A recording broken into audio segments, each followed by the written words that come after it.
자, 우리 쪽지 시험 맞추겠습니다. 자, 1번은 2번, 2번은 4번, 3번은 4번, 4번은 1번, 자, 5번은 4번, 6번은 2번, 7번은 2번, 8번은 1번, 9번은 1번, 10번은 1번, 11번 역시 1번, 12번 2번, 13번 1번, 14번 4번,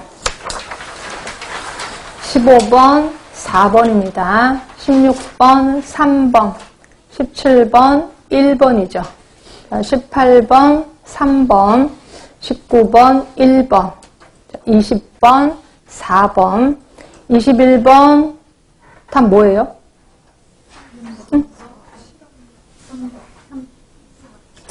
4번도 괜찮고요. 이거 2번도 괜찮지 않아요? 솔직히. 자, 건강상 문제를 가진 집단과 주요 특성이 같은 건강상 문제가 없는 집단을 비교하는 방법으로 요인의 노출만을 설계할 수 있는 방법. 그래서 건강상 문제를 가진 집단, 환자, 그 다음에 문제가 없는 집단, 대조군. 그렇게 할 수도 있는데 단면조사 연구를 우기면 할 수도 있을 것 같긴 해. 그래서 답은 원래 4번인데 혹시라도 2번이라고 답 쓴 사람은 그럴 수도 있겠다라는 생각이 듭니다. 그렇죠? 그래서 답은 일단 4번으로 하고 2번도 틀렸다고 하기엔 좀 그래. 그렇고요. 그 다음에 22번은 2번. 23번 답 몇 번이에요? 이거 틀리시면 절대로 안 돼. 3번. 24번은 3번. 그 다음에 25번 1번, 26번 1번, 27번 4번, 28번 4번. 네. 다 맞으신 분. 하나 틀리신 분.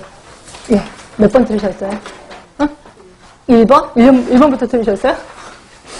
자, 역학의 목적을 가장 올바르게 설명하고 있는 거 혹시 몇 번 하셨어요? 1번 하셨어요? 감염성 질환의 발생 원인을 규명하고 그 예방 대책을 강구하는 거. 근데 여기서 감염성 질환만은 아니지 않아요? 그쵸?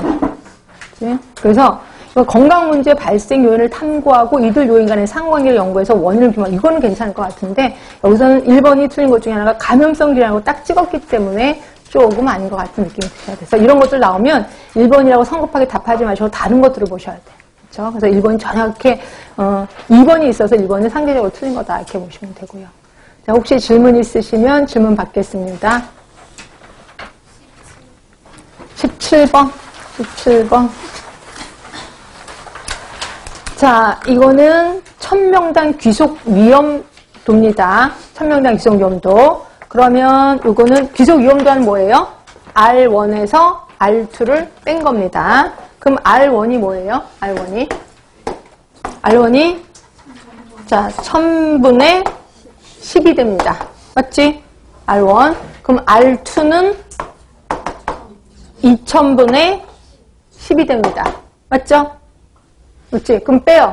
아, 이거 계산하는 거 해줘야 되나요? 그럼 어떻게 돼요? 2000분의 10이 되는 거죠. 그렇지? 근데 지금 1000명당이라고 그랬습니다. 1000명당. 그쵸? 그럼 이걸 1000명을 만들어버려야 되겠죠? 그럼 몇이 돼요? 5가 되는 거죠. 예, 그래서 5가 되는 겁니다. 혹시 이거 그냥 10 하신 거 아니에요? 10은 2000명당 10명입니다. 그러니까 그게 아니라 1000명당에서 1000명을, 그러니까 1000명을 바꿔주셔야 돼요. 그래서 5으로 되는 겁니다. 이렇게, 맞지? 그렇게 해서 하시면 돼요. 그래서 이걸 그냥 떨렁 하시면 안 될 것 같고.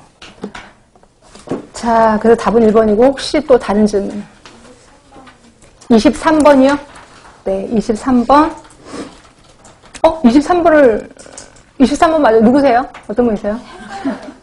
헷갈리신다고요? 응? 개념이 안 돼. 아, 23번이 개념이 안 잡히신다고요? 어떤 분이세요? 지금 얼굴이 안 보여서. 병원 소, 병원체랑 병원소랑 병원체가 헷갈려요? 병원소는 뭐예요? 그러니까 맨 처음에 뭐부터 시작해요? 병원체죠. 병원체. 그리고 병원소가 되는 거죠. 그쵸? 그러니까 병원소는 뭐랑 헷갈리냐면 숙주랑 헷갈려야 되는 거예요. 그러니까 숙주는 내 몸이고 내 몸 안에 병원체가 들어가면 나는 병원소가 되는 거죠. 그렇죠? 그래서 병원체가 먼저고 그다음에 병원소 이렇게 되는 거죠. 그래서 답은 3번이 되는 거고. 11번. 네, 11번.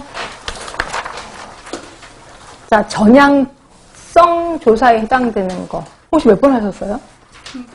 한 번? 전향성인데? 자, 실험군 대조군 하면은 이거는 실험군 대조군이면 뭐예요? 전향성이 아니라 실험군 대조군. 그치. 실험군 대조군이라고 해도 되는데, 그랬잖아. 전향성 코호트는 건강한 사람을 대상으로 한다라고 얘기했잖아요. 건강한 사람을 대상으로 하는 게, 근데 실험군 대조군이 누구를 대상으로 하냐? 환자를 대상으로 할 수도 있잖아. 실험군은. 그 대조군 환자 아닌 사람을 이렇게 할 수도 있잖아요. 그러니까 실험군은 실험하는 사람이고 대조군은 대조군이 있잖아요. 근데 전향성 조사에서는 그렇게 표현 안 하고 노출군, 비노출군이라고 표현하지. 근데 실험군, 대조군이라고 해도 되긴 하지만 대부분 실험군, 대조군이면 환자를 실험군을 할 수도 있잖아. 이렇게 얘기할 수도 있잖아요. 그래서 이거는 건강한 사람이 가장 정답이라고 보시면 돼요. 그래서 전향성 연구, 코호트 연구는 건강한 사람. 그리고 환자 대조군은 환자군 대조군 이렇게 보는 거죠. 그래서 실험군 하면은 실험을 환자로 볼 수도 있고 건강한 사람을 볼 수도 있다. 이렇게 해서 또 따질 수도 있으니까 답은 1번을 하는 게 좋아요.